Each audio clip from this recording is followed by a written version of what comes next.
पावसाबद्दल एक नवीन अपडेट या ठिकाणी आता समोर आले आहे। सप्टेंबर महिन्यामध्ये पाऊस कसा असेल याबद्दल एक नवीन वेळापत्रक आता जाहीर करण्यात आले आहे। राज्यातील 36 जिल्ह्यांमध्ये आजपासून 30 सप्टेंबर पर्यंत नेमका पाऊस तुमच्या जिल्ह्यामध्ये कशा स्वरूपामध्ये पडणार आहे याचं नवीन वेळापत्रक हवामान खात्याने पंजाबराव डक यांनी नुकताच जाहीर केला आहे।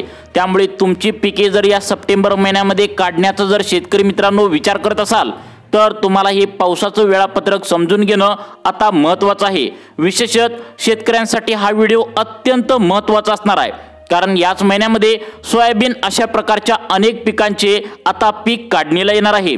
त्यामुळे हे पावसाचे वेळापत्रक समजून घेणं महत्त्वाचं आहे। हवामान खात्याकडून आणि पंजाबराव डक यांच्याकडून आजपासून 30 सप्टेंबर पर्यंतच्या दरम्यान अशा 3 तारखा या ठिकाणी जाहीर करण्यात आलेत। त्या 3 तारखांना अतिवृष्टी आणि ढगफुटी जास्त होण्याची शक्यता या 10 जिल्ह्यांमध्ये आता या ठिकाणी सांगण्यात आले आहे। त्यामुळे या 10 जिल्ह्यातील तुम्ही शेतकरी असाल तर विशेष काळजी घेण्याचं आवाहन या ठिकाणी आता करण्यात आलं आहे। नेमकं पाऊस कधी बंद होणार, आलेल्या पिकांची काढणी आता या सप्टेंबर महिन्यामध्ये कोणत्या तारखेपर्यंत तुम्हाला आता त्या ठिकाणी काढणी करावी लागणार याचा सविस्तर आढावा आपण या व्हिडिओच्या माध्यमातून आज या ठिकाणी घेणार आहोत। आता आपण या ठिकाणी सुरुवात करूया। सर्वात पहिल्यांदा मे महिन्यामध्ये अवकाळी पाऊस जो पडला आठवतंय का बघा त्या ठिकाणी तर तो चुकीच्या मार्गाने पडला असल्याचं तज्ञांचं म्हणणं आहे। आणि याचाच परिणाम आता ऑगस्ट महिन्यामध्ये जो 20 ऑगस्टला 22 ऑगस्टला जी ढगफुटी झाली, नांदेड सारख्या जिल्ह्यामध्ये कधी न पडणारा पाऊस इतकी ढगफुटी झाली की यामध्ये जनावरे असतील त्या ठिकाणी वाहून गेली। शेतींचं प्रचंड प्रमाणामध्ये नुकसान झालं, कोणाचं सोयाबीन पाण्यामध्ये वाहून गेलं तर कोणाची जनावरे वाहून गेली। अशा प्रकारची परिस्थिती यावर्षी आता ऑगस्ट महिन्याच्या 20-22ला त्या ठिकाणी निर्माण झाली होती। मग आता सप्टेंबर महिन्यामध्ये काय होणार याचाच अंदाज तुम्हाला आता 2 मिनिटांच्या आतमध्ये समजणार आहे। आता बघा या ठिकाणी तज्ञांचं असं म्हणणं आलं आहे की यावर्षी पावसाची सुरुवात चुकीच्या मार्गाने झाली आहे। गेल्या 100 वर्षामध्ये इतका पाऊस कधीच पडला नव्हता, तितका पाऊस मे महिन्यामध्ये यावर्षी आता पडलेला आहे। अरबी समुद्रामध्ये आणि बंगालच्या उपसागरामध्ये सारखंच कमी दाबाचे पट्टे निर्माण होऊ लागले असल्यामुळे आता या पावसाचा परिणाम या ठिकाणी जाणवत असल्याचं बोललं जात आहे। मग आता तुमच्या मनामध्ये नक्कीच प्रश्न हा निर्माण झाला असेल की कोणत्या तारखे पाऊस बंद होणार आहे, म्हणजेच कोणत्या तारखेपासून पाऊस सप्टेंबर महिन्यामध्ये बंद होणार आहे आणि आमची सोयाबीन असेल किंवा इतर पिकं असतील तर ते काढण्यासाठी कधी आम्हाला वेळ मिळेल। आता हाच प्रश्न तुमच्या मनामध्ये नक्कीच आला असेल। आता हवामान खात्याकडून या 10 जिल्ह्यांना या महिन्यात सर्वात मोठा अतिवृष्टी आणि ढगफुटीचा इशारा दिला आहे। त्यामुळे या तारखापर्यंत तुम्हाला थोडं वाट बघावी लागणार आहे। मग त्या तारखा कोणत्या आहेत, कोणत्या तारखेपासून पाऊस बंद होणार आहे याचं सविस्तर वेळापत्रकच आता हवामान खात्याकडून या ठिकाणी जाहीर करण्यात आलंय। त्यामुळे तुम्ही शेतकरी असाल आणि पाऊस कधी बंद होईल याचा जर विचार करत असाल तर इथे लक्षपूर्वक पहा। शेतकऱ्यांना वाटलं सुद्धा नव्हतं की सप्टेंबर महिन्यामध्ये इतका मोठा पाऊस पडेल। काही जिल्ह्यामध्ये महापूर सध्याला आलाय तर काही जिल्ह्यामध्ये शेतामध्ये पाणी साठलंय, काही जिल्ह्यामध्ये नद्या दुथडी भरून वाहत आहेत, काही जिल्ह्यामध्ये दररोज संध्याकाळी नित्यनेमाने ढगफुटीसारखा पाऊस पडतोय। त्यामुळे नागरिकांमध्ये आणि शेतकऱ्यांमध्ये भीतीचं वातावरण पसरलेलं आहे। मग आता तुमच्या जिल्ह्यामध्ये हा पाऊस त्या ठिकाणी कधी बंद होणार? राक्षसी पाऊस दररोज नित्यनेमाने पडत आहे।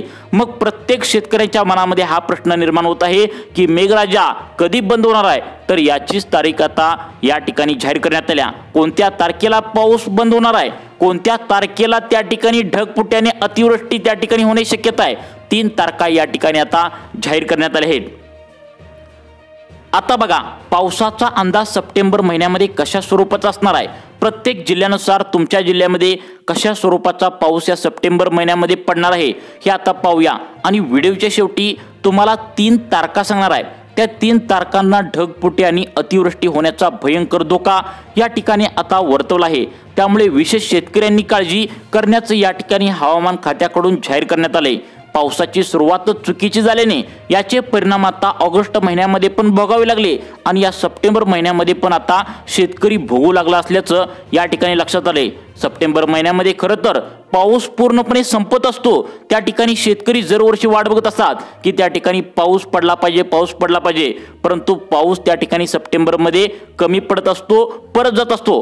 परंतु आता हे सर्व उलट झालंय आणि सप्टेंबर महिन्यामध्येच त्या ठिकाणी सर्वात मोठा पाऊस पडत असल्याचं चित्र या ठिकाणी पाहायला मिळतंय। मग आता बघा 10 जिल्ह्यामध्ये इथून पुढे पावसाचे प्रमाण त्या ठिकाणी वाढणार असल्याचं सांगण्यात आलंय आणि त्यामधील कोणकोणती जिल्हे आहेत तर ते तुम्हाला व्यवस्थित या ठिकाणी जिल्ह्यांची नावे सांगणार आहे। परंतु या ठिकाणी तुम्ही 3 तारखा या ठिकाणी विसरू नका, कारण या 3 तारखांना आता भयंकर मोठी अतिवृष्टी आणि ढगफुटीचा इशारा या ठिकाणी आता सप्टेंबर महिन्यामध्ये दिला आहे। त्यामुळे आता 3 तारखा कोणत्या आहेत नक्की बघायचं आहे आणि त्यानंतर सगळ्यात महत्त्वाचं म्हणजे तुम्हाला कोणत्या तारखेपासून पाऊस बंद होणार आहे, सोयाबीन काढणीला कधी वेळ मिळणार आहे याचा सविस्तर आढावा 2 मिनिटांच्या आतमध्ये आपण समजून घेऊया। कारण आता सोयाबीन काढणीला आले, तसेच अनेक पिके काढणीला सुद्धा आली आहेत आणि जर वेळेवर ही जर काढणी झाली नाही तर मात्र अवघड होऊन बसतं आणि त्यामुळेच कोणत्या तारखेला पाऊस बंद होणार आहे, तुमच्या जिल्ह्यानुसार पाऊस सप्टेंबर महिन्यामध्ये कशा स्वरूपाचा असणार आहे, अतिवृष्टी आणि ढगफुटी आता या ठिकाणी कोणत्या जिल्ह्यामध्ये या महिन्यामध्ये जास्त होऊ शकते याचा सविस्तर अंदाज या ठिकाणी आत्ताच 5 मिनिटापूर्वी आलाय। त्यामुळे आता 10 जिल्ह्यामध्ये कशा स्वरूपाचा पाऊस आहे हे आता बघून घ्यायचं आहे। आता बघा या ठिकाणी पहिला जिल्हा यामध्ये सांगण्यात आलाय तो म्हणजे बीड जिल्हा। आता बीड जिल्ह्यात जर विचार केला तर गेल्या 10 वर्षांमध्ये इतका पाऊस कधीच पडला नव्हता। इतका पाऊस बीड जिल्ह्यामध्ये आता ऑगस्ट महिन्यामध्ये पण पडलाय आणि सप्टेंबर महिन्यामध्ये आता पडू लागलाय, तुम्ही पण पाहत आहात। इतका मोठा पाऊस बीड जिल्ह्यामध्ये पडलेला आहे, महापूर आलेला आहे, नद्या दुतडी भरून वाहू लागलेत, रस्त्यावर पाणी साचल्याचं आता पाहायला मिळालंय, सोयाबीनमध्ये अनेक शेतामध्ये पाणी साचलेलं आहे, प्रचंड मोठ्या प्रमाणात त्या ठिकाणी नुकसान झाल्याचं या जिल्ह्यामध्ये पाहायला मिळतंय। मग आता या जिल्ह्यातील तुम्ही शेतकरी असाल किंवा नागरिक असाल तर पाऊस कधी बंद होईल याचा जर तुम्ही विचार करत असाल, तसेच तुमच्या जिल्ह्यामध्ये इथून पुढचा पाऊस काळ त्या ठिकाणी सप्टेंबर महिन्याचा कसा राहील याचा जर तुम्ही विचार करत असाल तर तुम्हाला हवामान खात्याकडून 3 तारखा या ठिकाणी सांगण्यात आल्या आहेत। या 3 तारखांना या जिल्ह्यामध्ये ढगफुटी आणि प्रचंड प्रमाणात अतिवृष्टी होण्याची शक्यता वर्तवण्यात आल्या। तसेच या जिल्ह्यामध्ये कधी पाऊस बंद होईल याची सुद्धा तारीख त्या ठिकाणी सांगण्यात आल्या। आता बीड जिल्ह्याला सर्वात मोठा धोका या सप्टेंबर महिन्यामध्ये आता असल्याचं या ठिकाणी सांगण्यात आले। त्यामुळे कोणत्या 3 तारखांना अतिवृष्टी आणि ढगफुटी होण्याची शक्यता वर्तवण्यात आल्या, कोणत्या तारखेला पाऊस बंद होईल म्हणजे तुमची सोयाबीन यासारखी पिके तुम्हाला काढायला वेळ मिळेल, या तारखा कोणकोणत्या आहेत हे तुम्हाला लगेच सांगणार आहे। परंतु तत्पूर्वी पुढचा जिल्हा यामध्ये सांगण्यात आलाय, त्याच्या लगतचा जिल्हा आहे तो म्हणजे लातूर जिल्हा। आता लातूर जिल्ह्यात जर विचार केला तर याला दुष्काळी जिल्हा म्हणून ओळखलं जातं, परंतु आता जर 2025चा विचार केला तर इतका पाऊस पडलाय की या जिल्ह्यातील लोकांना कळायचं बंद झालंय, शेतकऱ्यांना कळायचं बंद झालंय, कारण गेल्या 100 वर्षांमध्ये इतका पाऊस लातूर जिल्ह्यामध्ये कधीच पडला नव्हता। काही ठिकाणी ढगफुटी, काही ठिकाणी महापूर या जिल्ह्याने आता त्या ठिकाणी वेढलेला आहे। या जिल्ह्याने कधी सुद्धा त्या ठिकाणी इतका पाऊस आतापर्यंत बघितला नव्हता, परंतु 2025 मध्ये गेल्या 100 वर्षांमध्ये जे घडलं नव्हतं तर या जिल्ह्यामध्ये घडत असल्याचं सध्याला पण पाहायला मिळते। ओढे नाले तुडुंब भरल्याचं या ठिकाणी या जिल्ह्यामध्ये आता वाहत आहेत। परंतु इथून पुढे या जिल्ह्यामध्ये सप्टेंबर महिन्यामध्ये पाऊस काळ नेमका कसा असणार आहे, तुमचं सोयाबीन काढणीचा जर विचार करत असाल तर कोणती योग्य वेळ आहे, कोणत्या 3 तारखांना या जिल्ह्यामध्ये अतिवृष्टी आणि ढगफुटीचा इशारा देण्यात आलाय हे तुम्हाला लगेच आता या ठिकाणी समजणार आहे। परंतु तत्पूर्वी 3ऱ्या जिल्ह्याचं या ठिकाणी हवामान खात्याने काय अंदाज वर्तवलाय बघा। आता बघा या ठिकाणी 3 नंबरचा जिल्हा यामध्ये सांगण्यात आलाय तो म्हणजे नांदेड जिल्हा। आता नांदेड जिल्ह्यात जर विचार केला तर 20 ऑगस्टला आणि 22 ऑगस्टला या जिल्ह्याची इतकी भयानक परिस्थिती झाली होती की ही बातमी तुम्ही सुद्धा ऐकली असणार आहे की एका शेतकऱ्यास तर 50 म्हशी एकदमच पाण्यामध्ये पुराच्या वाहून गेल्या, त्यांचं जवळपास 1 करोड रुपयांचं त्या ठिकाणी नुकसान झाल्याचं पाहायला मिळालं। इतकी मोठी ढगफुटी आता त्या ठिकाणी 20 ऑगस्टला 22 ऑगस्टला झाली होती। मग आता सप्टेंबर महिन्यामध्ये सुद्धा सध्याला तर या जिल्ह्यामध्ये मुसळधार ते अतिमुसळधार पाऊस या ठिकाणी सध्याला पडत असल्याचं चित्र दिसून आलंय। मग आता इथून पुढे या जिल्ह्यामध्ये पाऊस काळ कसा असणार आहे, कोणत्या 3 तारखांना या जिल्ह्यामध्ये अतिवृष्टी व ढगफुटी होण्याची शक्यता या ठिकाणी आता वर्तवण्यात आल्या, तसेच कोणत्या तारखेपासून पाऊस बंद होण्याची शक्यता आहे याचा सविस्तर अंदाज तुम्हाला लगेच सांगणार आहे। परंतु या ठिकाणी 4 नंबरचा जिल्हा यामध्ये सांगण्यात आलाय तो म्हणजे रायगड जिल्हा। आता रायगड जिल्ह्यात जर विचार केला तर हा कोकणातील जिल्हा याला म्हणलं जातं आणि या जिल्ह्याला नेहमीच पाऊस जास्त असतो, परंतु या वर्षीचा पाऊस थोडा जास्तच आहे। अतिवृष्टी आणि ढगफुटी देखील या जिल्ह्यामध्ये आजपर्यंत सर्वात जास्त या ठिकाणी होत असल्याचं पाहायला मिळतंय। परंतु आता सप्टेंबर महिन्यामध्ये या जिल्ह्याला पाऊस काळ कसा असणार आहे, कशा पद्धतीने पाऊस या सप्टेंबर महिन्याच्या 30 तारखेपर्यंत तुमच्या जिल्ह्यामध्ये बरसणार याचा सविस्तर आढावा आता तुमच्या जिल्ह्यामध्ये कसा असणार आहे तुम्हाला या ठिकाणी लगेच सांगणार आहे। कोणत्या 3 तारखांना तुमच्या जिल्ह्यामध्ये ढगफुटी आणि अतिवृष्टी या सप्टेंबर महिन्यामध्ये पडण्याची शक्यता आहे, तुमच्या जिल्ह्यामध्ये काही पिके काढणीला आले असतील तर कोणत्या तारखेपर्यंत पाऊस बंद होण्याची शक्यता आहे याचा सविस्तर आढावा लगेच तुम्हाला या ठिकाणी आता समजणार आहे। आता बघा या ठिकाणी 5 नंबरचा जिल्हा या ठिकाणी सांगण्यात आलाय, तो म्हणजे त्याच्या साईडचा जिल्हा आहे, तो म्हणजे समुद्र सपाटीपासून जवळच असलेला या जिल्हा आहे। या जिल्ह्याचा नंबर लागतोय तो म्हणजे सिंधुदुर्ग जिल्हा। आता सिंधुदुर्ग जिल्ह्यामध्ये पाऊस काळ नेहमीच जास्त असतो, तुम्हाला सांगण्याची गरजच नाही, पण आता सुद्धा सप्टेंबरमध्ये त्या ठिकाणी पाऊस जास्तच असण्याची शक्यता वर्तवण्यात आल्या। परंतु 3 तारखांना ढगफुटी आणि अतिवृष्टी या ठिकाणी या जिल्ह्यांना सुद्धा वर्तवण्यात आल्या। तसेच कोणत्या जिल्ह्याला पाऊस बंद होणार आहे याची तारीख सुद्धा आता जाहीर करण्यात आल्या। ती तारीख पाहिल्याशिवाय व्हिडिओ बंद करू नका। या तारखेनंतर पाऊस बंद होण्याची शक्यता या ठिकाणी वर्तवल्या। त्यानंतर आता सगळ्यात महत्त्वाचं म्हणजे 6 नंबरचा जिल्हा या ठिकाणी सांगण्यात आलाय, तो म्हणजे पुणे जिल्हा। पुण्यात जर विचार केला तर पुण्यामध्ये भरपूर पाऊस पडलाय, काही ठिकाणी रस्त्यावर कमरे इतकं पाणी साचल्याचं पाहायला मिळालं, काही ठिकाणी पूल पाण्यामध्ये गेले आहेत।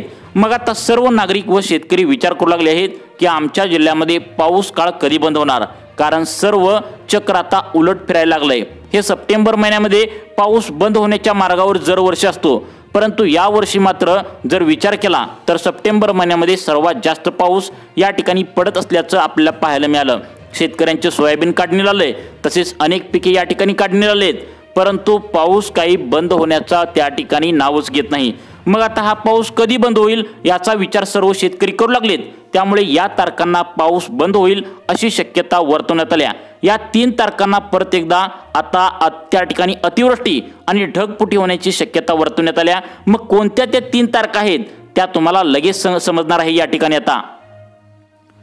आता बघा या ठिकाणी 7 नंबरचा जिल्हा यामध्ये सांगण्यात आलाय, तो म्हणजे सातारा जिल्हा। या सातारा जिल्ह्यात जर विचार केला तर यामध्ये महाबळेश्वर सारख्या ठिकाणी इतका मोठा पाऊस पडलाय की गेल्या 100 वर्षामध्ये इतका पावसात त्या ठिकाणी कधीच पडला नव्हता, याची नोंद कधीच त्या ठिकाणी झाली नव्हती। शेतकरी आता त्या ठिकाणी पावसाला हात जोडला लागलेत आणि म्हणालेत, पाऊस थांब रे मेघराजा, मेघराजा जरा थांब रे, अशा प्रकारे शेतकरी हात जोडून विनंती करत असल्याचं या ठिकाणी पाहायला मिळालंय।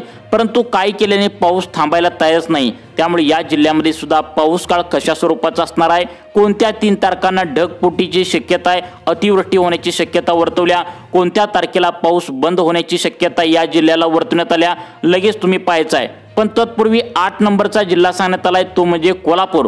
कोल्हापूर जिल्ह्याला ऑगस्ट महिन्याच्या 22 तारखेला इतका प्रचंड त्या ठिकाणी पंचगंगेला पूर आला होता की सर्व रस्ते बंद करण्यात आले होते, घराघरामध्ये पाणी शिरलं होतं। त्यानंतर आता सप्टेंबर महिन्यामध्ये परत एकदा अशीच परिस्थिती निर्माण होऊ शकते की काय याची भीती कोल्हापूरकरांना आता निर्माण झाली आहे। मग आता कोल्हापूरमध्ये नेमकं पाऊस कधी बंद होणार, तसेच आता या जिल्ह्यामध्ये कोणत्या 3 तारखांना अतिवृष्टी व ढगफुटी होण्याची शक्यता वर्तवण्यात आल्या ते तुम्हाला आता लगेच या ठिकाणी आता समजणार आहे। परंतु आता अजून 2 जिल्हे बाकी आहेत, यामध्ये आता राहिले आहेत ते म्हणजे या जिल्ह्यामध्ये अतिवृष्टी व ढगफुटीचा देखील अंदाज या ठिकाणी सांगण्यात आलाय। तर ते 9 नंबरचे आणि 10 नंबरचे जिल्हे म्हणजे बुलढाणा आणि जळगाव। या जिल्ह्यामध्ये तुफान पाऊस पडला गेलाय। बघा गेल्या आठवड्यापासून तुफान पाऊस पडू लागलाय। गेल्या 100 वर्षामध्ये आता इतका पाऊस कधीच पडला नव्हता, इतका जोरदार पाऊस या ठिकाणी या सप्टेंबर आणि ऑगस्ट महिन्यामध्ये पडला असल्याची नोंद या ठिकाणी झाल्या। आता सगळ्यात महत्त्वाचं म्हणजे तुमच्या मनामध्ये प्रश्न निर्माण झाला असेल की कोणत्या 3 तारखांना अतिवृष्टी व ढगफुटी होण्याची शक्यता आहे, कोणत्या तारखेला त्या ठिकाणी पाऊस बंद होण्याची शक्यता या ठिकाणी वर्तवण्यात आली पहा। आता पहा सगळ्यात महत्त्वाचं म्हणजे आपण जाणून घेऊयात कोणत्या 3 तारखांना या ठिकाणी परत एकदा अतिवृष्टी आणि ढगफुटी होण्याची शक्यता आहे। या ठिकाणी एक नवा अंदाज सांगण्यात येतोय, ते म्हणजे 25 तारीख, 27 तारीख आणि 29 तारीख यामध्ये परत एकदा जोरदार पाऊस पडण्याची शक्यता आहे। या ठिकाणी काही ठिकाणी जोरदार त्या ठिकाणी अतिमुसळधार रेड अलर्ट त्या ठिकाणी देण्यात येईल, अशा प्रकारचा पाऊस पडण्याची शक्यता आहे। त्यानंतर मग पाऊस बंद कधी होईल याचा जर तुम्ही अंदाज लावत असाल तर सांगण्यात आले इथून पुढे अजून कमीत कमी 10 दिवस तर लागतील। 10 दिवसानंतर पाऊस त्या ठिकाणी हळूहळू त्या ठिकाणी बंद होण्याची शक्यता वर्तवण्यात आल्या। त्यामुळे शेतकऱ्यांनो काळजी घ्या, त्या ठिकाणी पाऊस बंद झाल्यानंतरच तुमच्या सोयाबीनची काढणी करा, कारण पावसामध्ये जर तुम्ही काढला तर तुमचं नुकसान होण्याची शक्यता असते। त्यामुळे तुम्हाला पावसाबद्दलची नवीन अपडेट पाहण्यासाठी आपल्या लाईफ चेंज मोटिवेशन या चॅनलला नक्की सबस्क्राईब करा व पावसाबद्दल तुम्हाला जर त्या ठिकाणी मोठी कामे जर करायचा विचार तुम्ही करत असाल तर तुम्ही त्या ठिकाणी अनुभवी व्यक्तीकडूनच परत एकदा सल्ला घ्या, कारण हा अंदाजच असतो। त्यामुळे परत एकदा अनुभवी व्यक्तीकडून सल्ला नक्की घ्या आणि मग शेती पिकांची मोठी कामे नक्की करा। तुम्हाला अशाच प्रकारचे व्हिडिओ पाहण्यासाठी आपल्या लाईफ चेंज मोटिवेशन या चॅनलला आता सबस्क्राईब करा। धन्यवाद।